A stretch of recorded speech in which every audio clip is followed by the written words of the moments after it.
Hey YouTubers, it's Charlie. Huge news. Marvel just confirmed a whole bunch of people for Thor Ragnarok, so this is going to be a breakdown of what's going on. Let's start with the biggest stuff first. Hulk is confirmed to be in the movie Bruce Banner, so we'll get a version of Planet Hulk inside a Thor movie. I think I've already explained why they can't do a Hulk solo film. It has to do with the distribution rights, Universal. Really, it's like a behind the scenes thing. It's not because Marvel doesn't want to make a Hulk movie. But the next best thing is doing one of the best Hulk stories, Planet Hulk, inside of a Thor movie. So if you've read Planet Hulk or if you've seen the animated movie, there'll be a version of those things happening inside this Thor movie. If you have absolutely no idea what Planet Hulk is, just think Hulk Thunderdome, 2 people enter, 1 Hulk leaves. As expected, Cate Blanchett is playing a version of Hela. She's the ruler of the domain that's thought of as the Asgardian version of Hell. I'll explain what that means in a second, just because the Asgardian version of death isn't like the normal version of death. It's very, very different. Speaking of cosmic, Jeff Goldblum confirmed to be the Grand Master. Think of him as like a weird version of the Collector. He's another elder of the universe. We're going to see Odin. Anthony Hopkins is coming back. Loki, of course, is going to be in it.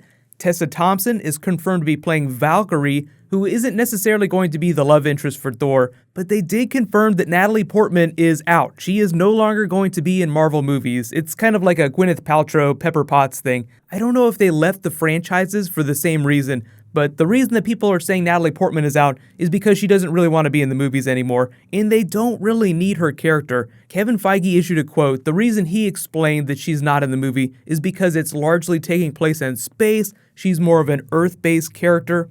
But when you think about the core conceit of the character, like the whole reason why they used her in the first Thor movie, you kind of understand why they don't need her anymore. They said that they put her in the first Thor movie because they needed a way to ground it. There was all this weird Asgardian lore that was very cosmic that Marvel wasn't really used to doing. But then they did Guardians of the Galaxy, talking tree, talking raccoon, and people totally loved it. So they're like, oh, we can totally do weird space cosmic stuff, and people will get it. Another big one, Karl Urban is going to be playing Scourge. He's an Asgardian warrior that I'll explain in a second.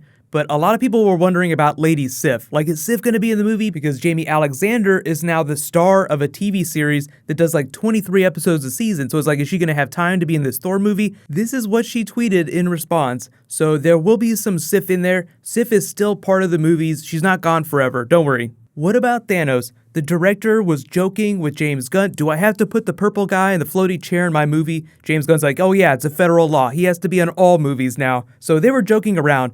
But because there's so much cosmic stuff happening, yes, we'll probably see Thanos start doing stuff. If you remember, during Avengers Age of Ultron, all of the Thanos Infinity Gauntlet stuff came through Thor's visions. So that's why he bailed on the Avengers at the end of the movie. I have to go back to Asgard and figure out what these visions mean. So that's what's going to be happening in the movie, amongst other things. The other big story of the movie is going to be what Loki has been up to while Thor has been gone. He's been masquerading as Odin. Odin has probably been stuck at the mercy of Hela in Hell. She rules over Hell. Her name is Hela. You get the idea. But this concept art that Marvel released here is Hela standing in front of a legion of warriors on Asgard. So if you haven't heard me talk about it before, I described Thor Ragnarok as being like Thor's version of Winter Soldier. Think about what Captain America did in that movie to S.H.I.E.L.D. Asgard has been co-opted by Loki and the forces of Hela.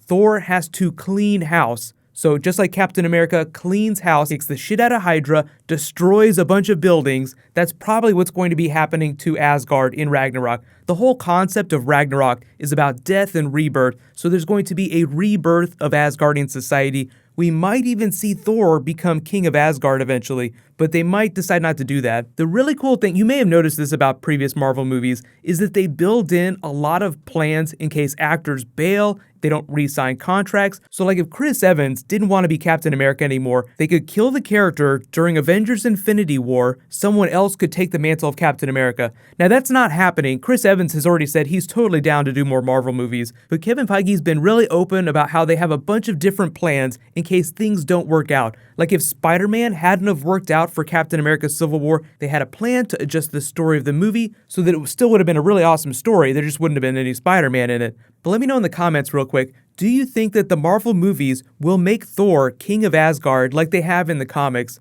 Usually, like in the timeline, there's different versions of Thor depending on which universe you're in. What happens is that they say at some point in the distant future, Odin dies, Thor becomes king of Asgard, absorbs Odin's life force, and it becomes the Thor force, and he starts to look kind of like Odin. That's where you get Destroyer Arm Thor, the really old, grumpy, Odin-sounding version of Thor. He starts to look a lot more like Odin, he starts to act a lot more like Odin.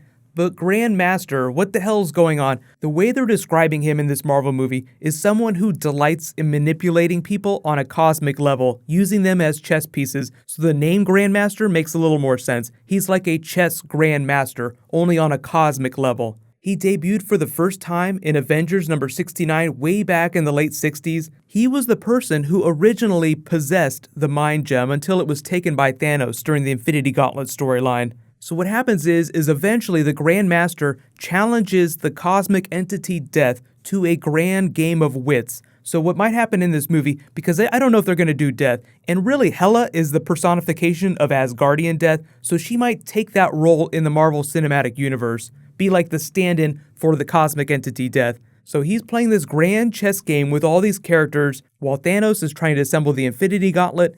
Hela is trying to conquer Asgard, so now it makes sense why they're titling the movie Ragnarok, because you have all these cosmic forces swirling around. Things are going to blow up in everyone's faces. It's going to be so spectacular and weird. I can't wait.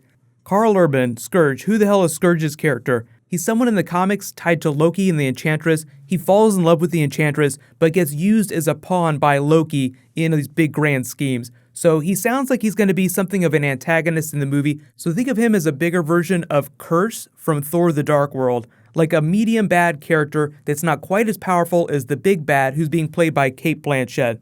Then you have your chaotic neutral characters, or your true neutral characters. You have Loki, you have the Grand Master, then you have the good characters like Thor, Hulk, Valkyrie. You get the idea.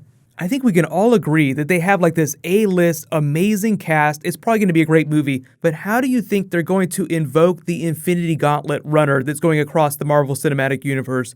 Are we going to see an Infinity Gem? What piece of the puzzle do you think that Thanos is going to steal during the movie? Because he has at least one of the gauntlets, he doesn't have any of the gems, and I still feel like the Soul Gem is going to be in the Doctor Strange movie. We still have the Time Gem, we still have the Soul Gem, so we might see the Time Gem during Thor Ragnarok, but remains to be seen. No idea. So in related news, there's a bunch of big stuff that's been happening. I'm still working on a Star Trek trailer video. I meant to do it now, but this Thor stuff was so huge that I had to do a video for it first. So be sure to subscribe to get that. There's been news that Michael Keaton has re-signed on for Spider-Man Homecoming to be the big villain of that movie. He could be Vulture. There are a number of possibilities. I've already done a couple videos about that movie, about Captain America post-credits scene, so I'll put some links in the description.